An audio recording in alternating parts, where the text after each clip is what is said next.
আমরা দেখতে পাচ্ছি তাহলে এই আগুনটা হচ্ছে ইনসিপিয়েন্ট স্টেট। ইনসিপিয়েন্ট এটা আমাদের উপস্থিতিতে আগুনটা আমরা দেখতে পাবো। দেখা মাত্রই আমরা প্যানিক না হয়ে আগুনটাকে আমরা নির্বাপন করার চেষ্টা করবো। তাহলে কি থাকবে, আমাদের আশেপাশে যে সমস্ত রিসোর্স থাকবে তাই দিয়ে আমরা আগুনটাকে নির্বাপন করার চেষ্টা করবো। আমরা দেখি কি করতে পারি। ওকে, জাস্ট আগুনটাকে কভার করে দিলাম। এই কভার করে দেওয়ার কারণে যে আগুনটা নিভে গেল। আমি আগুনের কাছাকাছি চলে আসবো, আসার পরে এই পাঁচ অ্যাপ্লাই করবো। এই পাঁচ অ্যাপ্লাই করার পরে ওকে স্টপ। মানে একবার সুইচ করলে আগুন নিভে যাচ্ছে, কিন্তু কারণ এর ভিতরে গ্যাস আছে, গ্যাসের প্রেসার যতটুকু আগুন অতটুকু থাকবে, এর চেয়ে বড় আর সুযোগ নাই যতক্ষণ মধ্যে সে ফুয়েলের পরটাকে না যাবে। তাহলে আমরা যখন এরকম অবস্থায় পাবো, তাহলে এখানে মূল উদ্দেশ্য থাকবে যে আমাদের লাইনের গেছো বা সিলিন্ডার গেছো, আমার গ্যাস সাপ্লাই বন্ধ করে দেওয়াটা।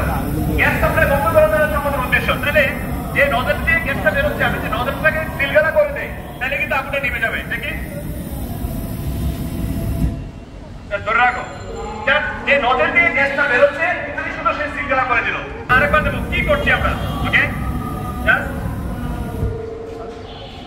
আমরা শুধু নজরটাকে সিলগালা করে দিচ্ছি। আচ্ছা, এবার মাগমেন্ট দিয়ে আমরা ঢেকে দিয়ে সিলগালা করে ফেলবো। সিলগালা করে ফেলবো।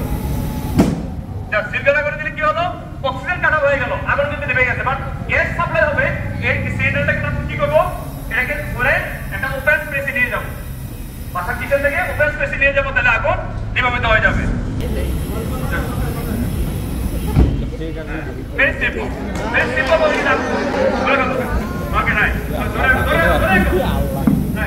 আগুন লাগানো ভালো শিখছে।